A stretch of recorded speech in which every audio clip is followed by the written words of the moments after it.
യോഗി ആദിത്യനാഥ് പുതിയ ഉപദേശവുമായി എത്തിയിരിക്കുകയാണ്. നേതാവ് പറയുന്നത് സനാതന ധർമ്മമാണ് ഇന്ത്യയുടെ ദേശീയ മതമെന്നാണ്. NDTV സംഘടിപ്പിച്ച ഒരു പരിപാടിയിൽ സംസാരിക്കുമ്പോഴാണ് യോഗി ഇത്തരമൊരു പരാമർശം നടത്തിയത്. അത് മനുഷ്യത്വത്തിന്റെ മതമാണ്. ആരാധനാ രീതികൾ വ്യത്യസ്തമായിരിക്കാം, എന്നാൽ മതം ഒന്നാണ്. കുംഭമേള സനാതന ധർമ്മത്തിന്റെ പ്രതീകമാണെന്നും യോഗി പറയുന്നുണ്ട്. എല്ലാ മതവും വന്നു ചേരുന്ന സ്ഥലമാണ് കുംഭമേള വേദി.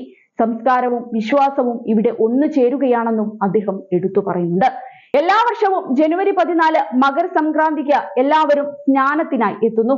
എല്ലാ ആളുകളെയും ഒരുപോലെ സ്വീകരിക്കുക എന്നതാണ് മഹാകുംഭമേളയുടെ സന്ദേശമെന്നും അദ്ദേഹം പറഞ്ഞു.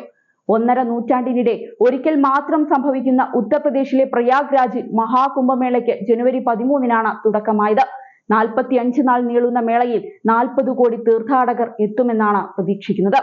കുംഭമേളയിൽ ആദ്യ ദിന സ്നാനത്തിൽ 25 ലക്ഷത്തിലേറെ പേരാണ് പങ്കെടുത്തത്. കുംഭമേള നടക്കുന്ന ദിവസങ്ങളിൽ 3000 സ്പെഷ്യൽ സർവീസുകൾ ഉൾപ്പെടെ 13,000 ട്രെയിൻ സർവീസുകൾ റെയിൽവേ ഒരുക്കിയിരുന്നു. സ്നാനത്തിന് വിശേഷപ്പെട്ട 6 ദിവസങ്ങളിലും തീർത്ഥാടക പ്രവാഹം ഉണ്ടാകുമെന്നതിനാൽ അന്ന് VIP-കൾക്ക് പ്രവേശനം അനുവദിക്കില്ലെന്നും അറിയിച്ചിരുന്നു. ഇങ്ങനെയൊക്കെ പറയുമ്പോഴും ഡൽഹി നിയമസഭാ തിരഞ്ഞെടുപ്പിന്റെ മിനുക്കുപണിയിലാണ് യോഗി. ഈ അവസരത്തിൽ കെജ്രിവാളിനെതിരെ തുറന്നടിച്ച് യോഗി സംസാരിക്കുന്നുണ്ട്. 10 വർഷമായി ഡൽഹിയുടെ വികസനത്തെ തടസ്സപ്പെടുത്തുകയാണ് കെജ്രിവാൾ ചെയ്തതെന്നാണ് യോഗി തുറന്നടിച്ചുകൊണ്ട് പറഞ്ഞത്. അനധികൃതമായി ഇന്ത്യയിലെത്തിയ ബംഗ്ലാദേശികൾ, റോഹിംഗ്യകൾ എന്നിവർക്കെതിരെ കെജ്രിവാൾ നടപടിയെടുക്കുന്നില്ലെന്നും അദ്ദേഹം കുറ്റപ്പെടുത്തി. കഴിഞ്ഞ ദിവസം ഞാനും മന്ത്രിമാരുമായി പ്രയാഗ്രാജിൽ മഹാകുംഭമേളയ്ക്കിടെ സ്നാനം നടത്തി.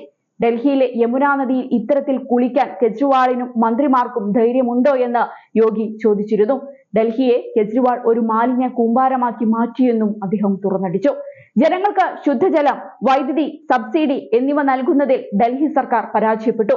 നോയിഡ, ഗാസിയാബാദ് എന്നിവിടങ്ങളിലെ റോഡുകൾ രാഷ്ട്ര തലസ്ഥാനത്തുള്ളതിനേക്കാൾ മെച്ചപ്പെട്ടതാണെന്നും അദ്ദേഹം പറഞ്ഞു. ഫെബ്രുവരി 5 ഡൽഹിയിൽ തിരഞ്ഞെടുപ്പ് നടക്കാനിരിക്കെയാണ് യോഗി ആദിത്യനാഥ് റാലി നടത്തിയത്. ഫെബ്രുവരി 8 ഡൽഹിയിലെ തിരഞ്ഞെടുപ്പ് ഫലപ്രഖ്യാപനം.